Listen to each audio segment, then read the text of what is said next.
Good morning students. मैं आलोक sir आज आपको नाउन्स जिसको कि संज्ञा कहते हैं इसका डे फर्स्ट पढ़ाने वाला हूं। सो मेरे साथ बने रहिए। चलिए हम लोग अपने टॉपिक्स को स्टार्ट करते हैं विदाउट टाइम को वेस्ट किए हुए। अब ये रहा आपका नाउन्स। अब हम लोग चलते हैं कि नाउन पढ़ने से पहले कुछ इंपॉर्टेंट चीज़ों को हमको जानना होगा। सबसे पहले आपने डार्विन का नाम सुना होगा, जिसने एक बुक्स लिखा था। डार्विन साहब ने एक किताब लिखा है जिसका नाम है ऑरिजिन ऑफ स्पेसिस। क्या नाम है दोस्तों? Origin of species. बहुत ही इंपॉर्टेंट किताब है। इसने एक थीसिस दिया था जिसका नाम है थ्योरी ऑफ नेचुरल सिलेक्शंस। इसमें 5 इंपॉर्टेंट पॉइंट्स थे हर स्टूडेंट्स के लिए।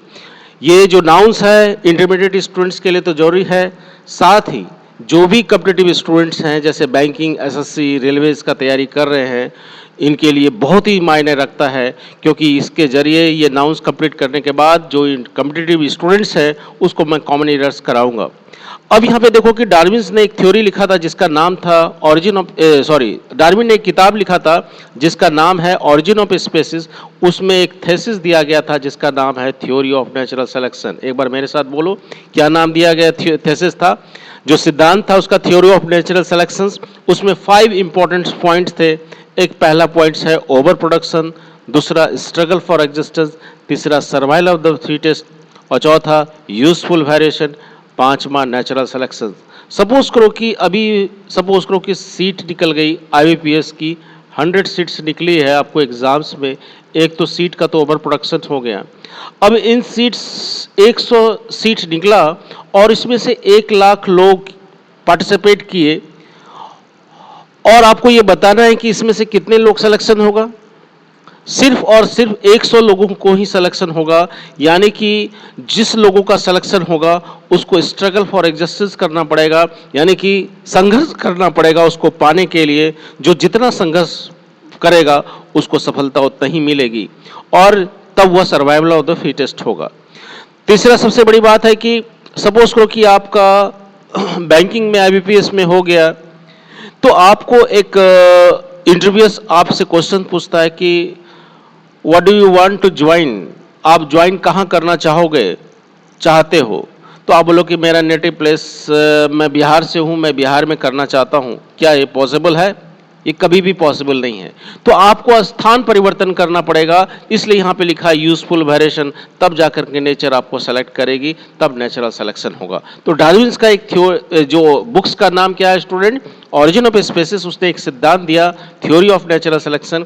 फर्स्ट पॉइंट था उसका over production, struggle for existence, survival of the fittest, चौथा यूजफुल वेरिएशन, पांचवा नेचुरल सिलेक्शन। यदि लाइफ में कुछ करना आप चाहते हो जीवन में हाई मुकाम पे जाना चाहते हो तो इन थ्योरीज को याद रखना। चलो लेट्स टॉपिक्स स्टार्ट करते हैं। बेसिक्स सब फंडामेंटल टॉपिक्स हम लोग स्टार्ट करेंगे ताकि आपका जो आपके लिए जो है वो आधार बनाएगा।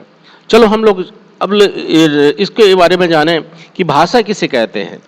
तो यहाँ पे क्या है, हृदय की बातों को अभिव्यक्त करने वाले माध्यम को जैसे को भाषा कहते हैं। अपनी बातों को दूसरे तक पहुंचाए तो वो क्या कहलाता है? भाषा कहलाता है। अब इंग्लिश क्या है स्टूडेंट्स? इंग्लिश क्या है? English is the mixture of every language, यानी प्रत्येक भाषाओं का इंग्लिश क्या है? मिक्सचर होता है। इसमें लैटिन होता है, फ्रेंच होता है, स्पेनिश होता है, डच, कई सारा भाषाओं का जो मिश्रण है वो क्या है? इंग्लिश है। अब यहाँ पे नेक्स्ट स्लाइड्स में चलते हैं कि यदि अल्फ़ाबेट्स के बारे में पूछा जाए तो क्या बोलोगे? अल्फ़ाबेट कहते किसे हैं? यदि अंग्रेजी को छोटे से छोटे टुकड़ों में तोड़ा जाए, यदि अंग्रेजी को, यहाँ पे देखो स्टूडेंट्स, यदि अंग्रेजी को छोटे से छोटे टुकड़ों में तोड़ा जाए तो जो सबसे छोटा अंश प्राप्त होता है उसे अल्फ़ाबेट कहते हैं। अल्फ़ाबेट्स को हम कहते हैं unit of letter is called alphabet. There are 26 letter होता है, वो क्या कहलाएगा? अल्फ़ाबेट होता है, A to Z होता है। यदि याद रखना, यदि अंग्रेजी को छोटे से छोटे टुकड़ों में तोड़ते हैं तो जो सबसे छोटा अंश प्राप्त होता है उसे अल्फ़ाबेट कहते हैं। अब नेक्स्ट देखो यहाँ पे आपका आया कि अब देखो अल्फ़ाबेट तो जान गए, यूनिट ऑफ लेटर्स को अल्फ़ाबेट कहते हैं। वर्ड का फॉर्मेशन कैसे बनता है? लेकिन वर्ड का फॉर्मेशन के लिए हमने आपका ये रहा स्क्रीन पे, जब एक से अधिक अल्फ़ाबेट या एक से अधिक लेटर आपस में मिलते हैं और उनसे कोई सार्थक अर्थ निकलता है, उससे कोई अर्थ निकलता है, उसे वर्ड कहते हैं। सपोज करो कि यहाँ पे राम है, राम एक क्या, एक लेटर, यूनिट ऑफ लेटर एक आर है, एक लेटर हुआ, एक ए है या ए एम है। दो या दो से अधिक लेटर को मिलाए तो क्या बना, एक वर्ड बना। उसी तरह एस यू एन है, एक लेटर एस है, दूसरा यू है, तीसरा एन है। इसको मिलाते हैं, दो या दो से अधिक लेटर या अल्फ़ाबेट आपस में मिलते हैं, उनसे अर्थ निकलता है, उसको सन कहते हैं। कि मेरा एक क्वेश्चन आपसे है कि यहाँ पे एस एन यू, क्या ये वर्ड हुआ? ये वर्ड नहीं हुआ, क्योंकि दो या दो से अधिक तो लेटर तो मिला, लेकिन यह मीनिंग नहीं निकला, इसलिए यह वर्ड नहीं हुआ। वर्ड का दो या दो से अधिक लेटर मिले, उनसे कोई सार्थक अर्थ निकले, वह क्या कहलाता है? वर्ड कहते हैं, जिसे हम लोग शब्द कहते हैं। अब यहाँ पे क्या है दोस्तों, जब एक से अधिक वर्ड आपस में मिलते हैं, एक से अधिक वर्ड आपस में मिलते हैं और उनसे कोई अर्थ निकलता है, उसे सेंटेंस कहते हैं। यहाँ पे सेंटेंस में देखो बच्चे, सेंटेंस के लिए तीन चीज का होना जरूरी है। एक सब्जेक्ट हो गया, दूसरा क्या हो गया, वर्ब हो गया, तीसरा क्या हो गया, ऑब्जेक्ट हो गया। यहाँ पे Ram place cricket, Ram cricket खेलता है, यहाँ पे राम वाक का सब्जेक्ट हो गया, वर्ब प्लेस हो गया और ऑब्जेक्ट क्रिकेट हो गया। तो यहाँ ए राम भी एक वर्ड है, प्लेस भी एक वर्ड है, क्रिकेट भी एक वर्ड है। ये तीनों मिल करके क्या बना, सेंटेंस बना, जिसे हम लोग हिंदी में क्या कहते हैं, इसको वाक्य कहते हैं। क्या कहते हैं? इसे वाक्य कहते हैं। अब यहाँ पे देखो सेंटेंस, सेंटेंस जो होता है क्या होता है, सेंटेंस का फॉर्मेशन कैसे होता है, वो सेंटेंस कैसे बनता है, किन चीज़ों का होना सेंटेंस के लिए जरूरी है, आपके स्लाइड्स पे रहा। देखो सेंटेंस के लिए एक सब्जेक्ट का होना जरूरी है और वर्ब का होना जरूरी है और ऑब्जेक्ट का होना जरूरी है। सब्जेक्ट नाउन भी हो सकता है, सब्जेक्ट प्रोनाउन भी हो सकता है, ऑब्जेक्ट नाउन भी हो सकता है और ऑब्जेक्ट प्रोनाउन भी हो सकता है। जैसे यहाँ पे देखो, the fruit fell on the line, fruit जो है लाइन पे गिरा, यहाँ फ्रूट वाक का सब्जेक्ट है, फेल यहाँ पे वर्ब है, लाइन ऑब्जेक्ट है, एज ए नाउन है। आई आस्क्ड हर, मैंने उससे कहा, क्या कहा, आई वाक का सब्जेक्ट हो गया, आई वाक का सब्जेक्ट हो गया, आस्क्ड क्या हो गया, वर्ब हो गया, हर क्या हो गया, ऑब्जेक्ट हो गया। एज ए प्रोनाउन का इस्तेमाल, ऑब्जेक्ट एज ए प्रोनाउन का इस्तेमाल किया जाता है। कहने का मतलब स्पष्ट हो गया, यदि वाक का सब्जेक्ट जो है सेंटेंस में तीन फॉर्म से बनता है, एक सब्जेक्ट, वर्ब और ऑब्जेक्ट। सब्जेक्ट नाउन भी हो सकता है, सब्जेक्ट प्रोनाउन भी हो सकता है, ऑब्जेक्ट नाउन भी हो सकता है, ऑब्जेक्ट प्रोनाउन भी हो सकता है। नाउन क्या होता है, प्रोनाउन, नाउन के बदले में जो आता है उसको प्रोनाउन कहते हैं, हिंदी में क्या कहते हैं, सर्वनाम कहते हैं। और इसको हम लोग नाउन्स को थोड़ा डिटेल से जानेंगे, आगे हम लोग चलते हैं नेक्स्ट स्लाइड। सब्जेक्ट, यहाँ पे देखो इस दोस्तों, सब्जेक्ट क्या है, यहाँ पे क्या है, हम जिसके विषय में चर्चा करते हैं या जो किसी कार्य को करता है उसे सब्जेक्ट कहते हैं, उसे क्या कहते हैं, सब्जेक्ट कहते हैं।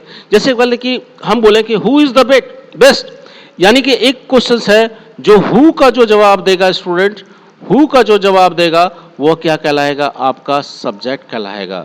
यानी कि हु, कौन सबसे अच्छा है, हम कहेंगे इंडिया सबसे अच्छा है, इंडिया इज द बेस्ट। जैसे कि जो डोयर होता है, जो किसी काम को करता है या जिसके बारे में हम लोग चर्चा करते हैं, वो वाक्य का सब्जेक्ट होता है। वर्ब क्या कहते हैं, जिस शब्द से किसी कार्य के होने, ध्यान से सुनो स्टूडेंट, जिस शब्द से किसी कार्य के होने या करने का बोध होता है उसे वर्ब कहते हैं। जैसे आई लव इंडिया, तो यहाँ पे देखो प्यार करना भी तो क्या है, एक वर्ब है। यहाँ पे वर्ब क्या हो गया, यहाँ पे लव हो गया, आई लव इंडिया। समझ में आया? अब नेक्स्ट स्लाइड में, ऑब्जेक्ट, जो किसी के काम से प्रभावित होता है उसे ऑब्जेक्ट कहते हैं। जैसे वी लर्न इंग्लिश, यहाँ पे इंग्लिश क्या है, वाक्य का क्या है, ऑब्जेक्ट है। यहाँ पे वी सब्जेक्ट हो गया, लर्न वर्ब हो गया और ऑब्जेक्ट हो गया। हम लोग क्या सीखते हैं, जैसे कि हम लोग क्या सीखते हैं, तो व्हाट का जो जवाब आया वो क्या कहलाया, ऑब्जेक्ट हो गया। जैसे कि हम लोग क्या सीखते हैं, तो यहाँ पे देखो इंग्लिश क्या हो गया, वाक्य का क्या हो गया, ऑब्जेक्ट हो गया। नाउन यहाँ पे देख लो क्या है, नाउन एक लैटिन वर्ड है। यहाँ पे ध्यान से देखो, नाउन एक लैटिन वर्ड है, इसका अंग्रेजी होता है नेम, हिंदी है नाम, अर्थात समस्त संसार के समस्त नाम नाउन हैं। तो सिंपली नाउन्स के बारे में हम बोलें कि नाउन्स को नेमिंग वर्ड कहते हैं। आपकी नज़र, मैं यहाँ बैठा हूँ और मेरी नज़र जितनी दूर तक जाएगी, जिस जिस चीज को देखूंगा रूम के अंदर या रूम के बाहर, हर एक चीज क्या होगा, वो नाउन होगा, जिसको कि क्या कहते हैं स्टूडेंट, संज्ञा कहते हैं। इसलिए नाउन्स को क्या कहा जाता है, नेमिंग वर्ड कहा जाता है। जैसे मैंने एक ट्रिक्स बताया स्टूडेंट, देख दोस्तों, लेह बताया है, एल से हो गया, यहाँ पे देख सकते हो इस स्लाइड्स पे आपका है, एल से हो गया, एल से लैटिन वर्ड हो गया, ई से इंग्लिश हो गया, एस से